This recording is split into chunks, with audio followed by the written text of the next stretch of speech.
everyone, welcome back to my channel with me, Mrs. G. In this video, we're going to learn about simple present tense. Nah, di video kali ini kita akan belajar tentang simple present tense. Sebelum kita memperhatikan contoh-contoh simple present tense, terlebih dahulu kita mengingat kembali mengenai subject pronouns. Apa itu subject pronoun? Subject pronouns itu adalah kata ganti orang atau benda yang posisinya sebagai subjek ya. Jadi subject pronouns adalah pronouns yang menunjukkan kepada seseorang yang melakukan aksi yang fungsinya sebagai pelaku atau subjek. Apa saja ya yang termasuk subject pronouns? Nah, kita perhatikan yang termasuk subject pronouns itu ada I, yang artinya saya, you, artinya kamu, we, artinya kami atau kita, they, artinya mereka, kemudian untuk orang ketiga tunggal, ada he, yang artinya dia laki-laki, she, artinya dia perempuan, it, artinya itu atau dia untuk benda. Sekarang kita akan perhatikan apa itu simple present. Simple present is used to express habits or repeated action. Jadi simple present itu digunakan untuk menyatakan atau mengungkapkan kebiasaan atau kegiatan yang terjadi berulang-ulang. Dan general truth atau kebenaran umum. Nah, pada kalimat itu ada namanya kalimat verbal dan kalimat nominal. Nah, kita perhatikan ciri-ciri kalimat simple present tense. Yang pertama, kalau dalam kalimat verbal, maka predikat yang digunakan adalah bare infinitive atau kata kerja bentuk pertama atau verb one ya. Seperti kata go, watch, drink, visit, play, dan lain sebagainya. Nah, sedangkan dalam kalimat nominal itu predikat yang digunakan berupa to be. To be present itu ada am, is, dan are. Kemudian, keterangan waktu yang digunakan dalam simple present tense yaitu every day, yang artinya setiap hari, every week, yang artinya setiap minggu, every month, yang artinya setiap bulan, every year, yang artinya setiap tahun, dan lain sebagainya. Kemudian untuk adverb of frequency-nya, keterangannya ya, yang digunakan adalah always, yaitu selalu, often, sering, never, tidak pernah, sometimes, kadang-kadang, dan lain sebagainya. Kita perhatikan yang positive sentence dulu. Dengan pola subject plus verb one, s or es plus complement. Sebagai contohnya, kalau subjeknya I, you, we, they, atau nama orang dua orang, misalnya Sinta and Mia, maka kata kerjanya berupa kata kerja bentuk pertama tanpa ada penambahan s atau es. Misalnya kita contohkan go. Kemudian komplimennya to school every day. I go to school every day. Artinya, saya pergi ke sekolah setiap hari. You go to school every day. Kamu pergi ke sekolah setiap hari. We go to school every day. Kami atau kita pergi ke sekolah setiap hari. They go to school every day. Mereka pergi ke sekolah setiap hari. Sinta and Mia go to school every day. Sinta dan Mia pergi ke sekolah setiap hari. Nah, kalau subject pronouns-nya adalah orang ketiga tunggal, maka kata kerjanya mendapat penambahan s atau es. Subject pronouns yang termasuk orang ketiga tunggal adalah she, he, atau nama orang satu orang. Maka kata kerjanya kita contohkan go, mendapat penambahan es menjadi goes. She goes to school every day. Dia menunjukkan dia perempuan, pergi ke sekolah setiap hari. He, yang artinya dia atau dia laki-laki ya, goes to school every day. Pergi ke sekolah setiap hari. Sinta goes to school every day. Sinta pergi ke sekolah setiap hari. Jadi diingat ya, kalau subjek pronounsnya orang ketiga tunggal, she, he, it, atau nama orang satu orang, maka kata kerja verb one-nya itu mendapat penambahan s atau es. Selanjutnya adalah negative sentence. Dengan pola subject plus don't or doesn't plus verb one plus complement. Nah, pada negative sentence, kata kerjanya itu tetap kata kerja bentuk pertama atau verb one tanpa ada penambahan s atau es. Sebenarnya negative sentence itu polanya hampir sama ya dengan positive sentence. Cuman kalau negative sentence itu setelah subjek ditambahkan don't atau doesn't yang artinya tidak ya. Nah, untuk penggunaan don't atau doesn't itu disesuaikan dengan subject pronouns-nya. Kalau subject pronouns-nya I, you, we, they, atau nama orang dua orang, misalnya Sinta and Mia, maka kata tidaknya kita menggunakan don't. Kemudian, kalau untuk orang ketiga tunggal, misalnya she, he, it, atau nama orang satu orang, kata tidaknya menggunakan doesn't. Nah, kita perhatikan contoh, misalnya subject pronouns-nya I, maka menggunakan don't ya, kata tidaknya menggunakan don't. Verb one-nya misalnya go, komplimennya to school every day. I don't go to school every day. Artinya, saya tidak pergi ke sekolah setiap hari. You don't go to school every day. Kamu tidak pergi ke sekolah setiap hari. We don't go to school every day. Kami atau kita tidak pergi ke sekolah setiap hari. They don't go to school every day. Mereka tidak pergi ke sekolah setiap hari. Sinta and Mia don't go to school every day. Sinta dan Mia tidak pergi ke sekolah setiap hari. Nah, kemudian kalau untuk subject pronouns-nya orang ketiga tunggal, she, he, atau nama orang satu orang, kata tidaknya menggunakan doesn't. Kita contohkan misalnya, she doesn't go to school every day. Dia atau dia perempuan tidak pergi ke sekolah setiap hari. He doesn't go to school every day. Dia atau dia laki-laki tidak pergi ke sekolah setiap hari. Sinta doesn't go to school every day. Sinta tidak pergi ke sekolah setiap hari. Verbal sentence yang berikutnya adalah interrogative sentence atau kalimat tanya ya, dengan pola do or does plus subject plus verb one plus complement plus question mark.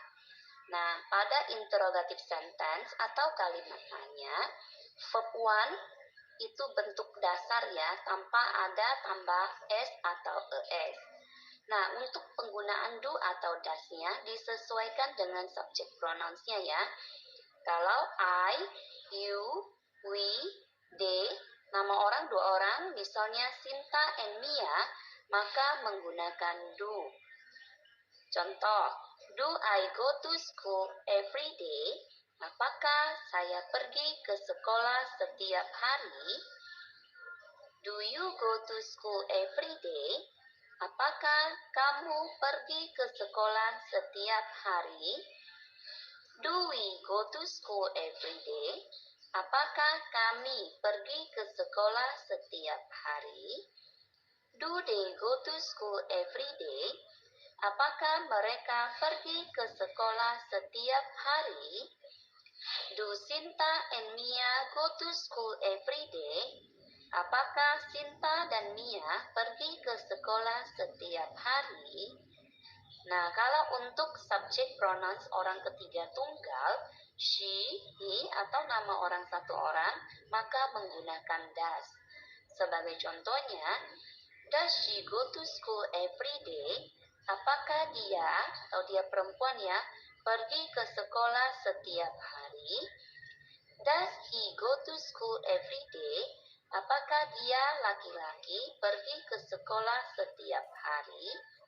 Does Shinta go to school every day? Apakah Sinta pergi ke sekolah setiap hari? Kita perhatikan contoh yang lainnya. Di sini ada positive sentence akan diubah menjadi negative sentence dan interrogative sentence ya. Contoh yang pertama, they play football every Sunday. Mereka bermain sepak bola setiap hari Minggu. Nah, kalau untuk negative sentence-nya, karena subjek pronouns-nya they, maka tidaknya menggunakan don't. They don't play football every Sunday. Mereka tidak bermain sepak bola setiap hari Minggu. Kalau untuk interrogative sentence-nya, kalau subjek pronouns-nya they, maka kita letakkan do di depan ya. Do they play football every Sunday? Apakah mereka bermain sepak bola setiap hari Minggu? He reads newspaper every morning. Nah, perhatikan read-nya ada penambahan s ya, karena subjek pronouns-nya adalah orang ketiga tunggal, yaitu he. Dia membaca koran setiap pagi. Kalau untuk negatifnya, karena subjek pronouns-nya he, maka menggunakan doesn't ya. He doesn't read newspaper every morning. Dia tidak membaca koran setiap pagi. Nah, untuk interrogative sentence-nya, maka kita letakkan does di depan. Does he read newspaper every morning? Apakah dia membaca koran setiap pagi? Kalimat yang selanjutnya, dalam positive sentence, she likes dancing. Nah, likes-nya juga ada tambahan s ya, karena subjeknya adalah she. Kemudian, she likes dancing itu artinya dia suka menari. Nah, untuk negative sentence-nya tinggal tambahkan doesn't setelah subjek. She doesn't like dancing. Dia tidak suka menari. Nah, untuk interrogative sentence-nya, does-nya ditaruh di depannya. Does she like dancing? Apakah dia suka menari? Setelah kalimat verbal sentence, yang berikutnya adalah nominal sentence ya, atau kalimat nominal. Kalimat nominal adalah kalimat yang predikatnya berupa to be, yaitu to be present adalah am, is, are. Nah, penggunaan to be disesuaikan dengan subject pronouns ya. Kalau subjeknya I, maka to be-nya adalah am, I am. Kemudian kalau subject pronouns-nya you, we, they, atau nama orang dua orang, Nita and Andy, maka to be-nya adalah are. Jadi you are, we are, they are, Nita and Andy are. Kalau subject pronouns-nya orang ketiga tunggal, she, he, it, atau nama orang satu orang, menggunakan is. She is, he is, it is, Nita is. Kalimat nominal yang pertama adalah positive sentence ya, atau kalimat positif dengan pola subject plus to be, am, is, or are plus object or complement. Nah, kalau misalnya subjeknya I, maka menggunakan to be am. Contoh objek atau komplementnya a student. I am a student. Saya adalah seorang murid atau seorang siswa. Kemudian kalau subjeknya you, maka to be-nya menggunakan are. You are a student. Kamu adalah seorang siswa. Kalau subjeknya we, maka to be-nya are ya. We are students. Kami atau kita adalah siswa-siswi. Subjeknya they, maka to be-nya juga are ya. They are students. Mereka adalah siswa-siswi. Nah, kalau misalnya subjek pronouns-nya adalah orang ketiga tunggal, he, she, atau nama orang satu orang, maka to be-nya adalah is. He is a student. Dia atau dia laki-laki adalah seorang siswa. She is a student. Dia menunjukkan dia perempuan ya, adalah seorang siswa. Nita is a student. Nita adalah seorang siswa. Kalimat nominal selanjutnya adalah negative sentence dengan pola subject plus to be, am, is, or are plus not plus object or complement. Nah, misalnya subjeknya I, to be-nya menggunakan am, tambahkan not ya, objeknya a student. I am not a student. Saya bukan seorang siswa. You, maka to be-nya menggunakan are ya. You, we, they, atau dua orang, misalnya Nita and Andy, to be-nya itu menggunakan are. Jadi, you are not atau you aren't a student. Jadi, are not itu boleh disingkat aren't. Kamu bukan seorang siswa. We are not or we aren't students. Kami bukan siswa-siswi. They are not atau they aren't students. Mereka bukan siswa-siswi. Nita and Andy are not students. Nita dan Andy bukan siswa-siswi. Jadi kalau are not itu boleh disingkat aren't ya. Kemudian untuk orang ketiga tunggal, he, she, Nita, maka to be-nya menggunakan is. Nah, he is not a student atau is not-nya bisa disingkat isn't. He isn't a student. Dia bukan seorang siswa.